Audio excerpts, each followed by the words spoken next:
tomorrow is World Press Freedom Day. This year's theme is Journalism Under Digital Siege. And of course, Guilherme Canela is Chief of Unesco's Section for Freedom of Expression and Safety of Journalists. He joins me now from Uruguay. Guilherme, thank you so much for your time. I know that there's a somber moment in all of these World Press Freedom events, and that is when you look at how many journalists have died in the line of duty in the last year. I wonder if you could just share that figure with us and whether the number is going up or going down. Well, good evening for all of you.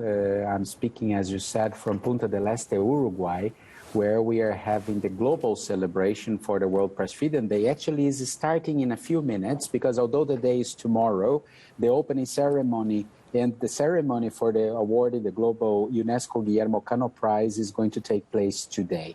And indeed, last year we published our World Report on Freedom of Expression and Media Development, and we have some good news there. It was a reduction of the killings of journalists compared with the previous years. So, but it's still a lot. More than 400 journalists were killed in a period of 5 years, which is absolutely unacceptable. That said, these good news of reducing the killings compared with the previous 5 years, it is accompanied by some bad news.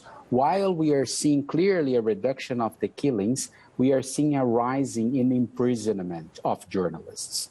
So journalists are not being killed anymore in some places, but they are going to jail, which is not good either for freedom of expression.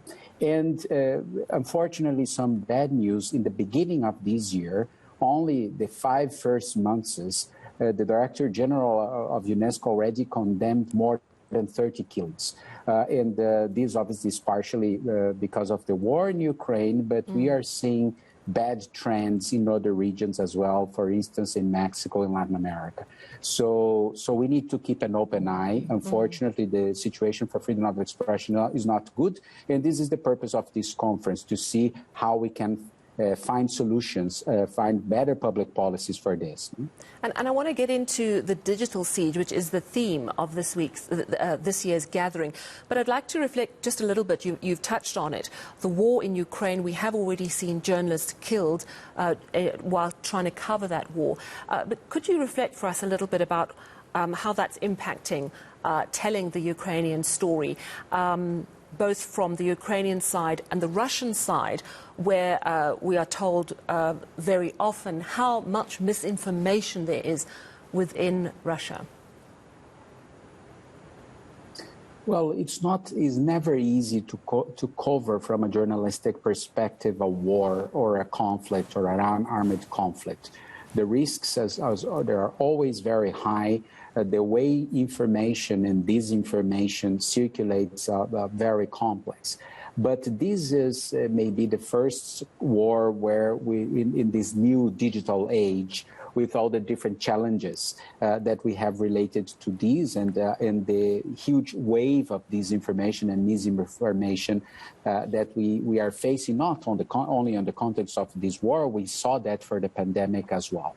The interesting thing about what's happening in Ukraine, I actually just came from Ukraine, being in there last week, is that we have 5,000 journalists and media workers registered to cover the war. And many of those journalists, they are not war journalists with an experience to cover this kind of conflicts.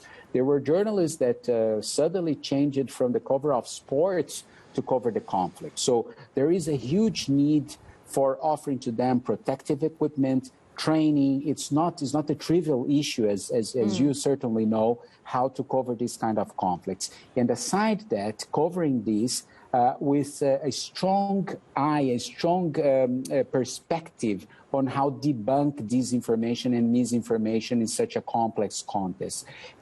And this is part of what we want to discuss in this conference when we said journalism under digital siege. The issue of disinformation and misinformation is clearly one of the key aspects of this. Yeah, it creates a massive challenge as a journalist. I want to focus on the Belarusian Association of Journalists, and they've received the 2022 award the laureates for journalism this year. We know, of course, that Belarus is very closely allied with Russia, and I'm wondering if what has happened in the last few months with the war, the invasion of Ukraine, if that impacted why this group of journalists received this award, or were there other issues within the country that were more compelling? Look, the UNESCO Guilherme Cano Prize, World Press Freedom Prize, is the only prize that is awarded in the United Nations system, and it has been awarded for more than 2 decades now.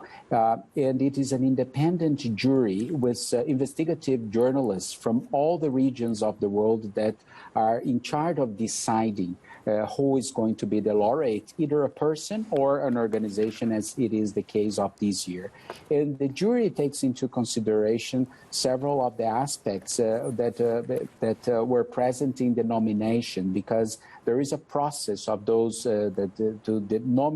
nominations for the potential winners of the prize. So the jury will tell now all of us during the prize ceremony what was their criteria to take the decision. But certainly, compared with previous years, we are seeing again a World Press Freedom Prize, going to brave journalists that are facing very, very significant risks simply for doing their work, to report the truth, to bring light to events that should be exposed, to make the powerful accountable for their actions.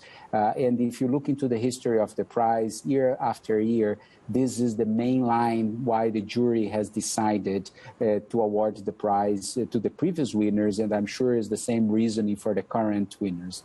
Guilherme, talk to us very briefly about trends in African journalism. Is it getting easier to report in Africa or more difficult, or does it depend on the country?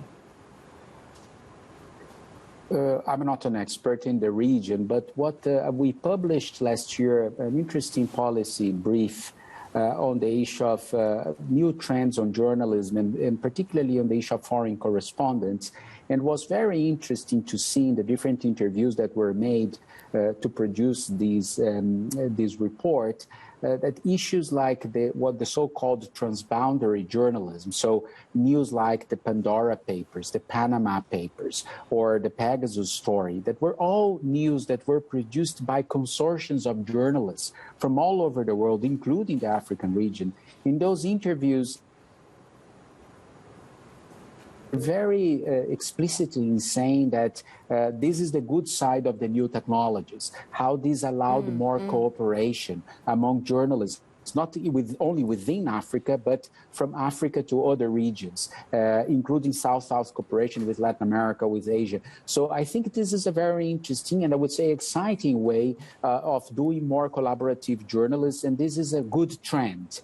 On the same time, obviously, the same technologies are offering challenges for journalists. And for instance, our work on safety of women journalists online, we have collected info also about Africa, that the risks that particularly women journalists face in the online environment, they are as high. They are in Latin America, they are in Africa and other regions. So there is a global problem of women journalists, for instance, reporting in the online environment. Oh, much to discuss, and thank you so much for chatting to us on the eve of that conference. That's Guilherme Canela. He's chief of UNESCO's section for freedom of expression and safety of journalists. World Press Freedom Day tomorrow.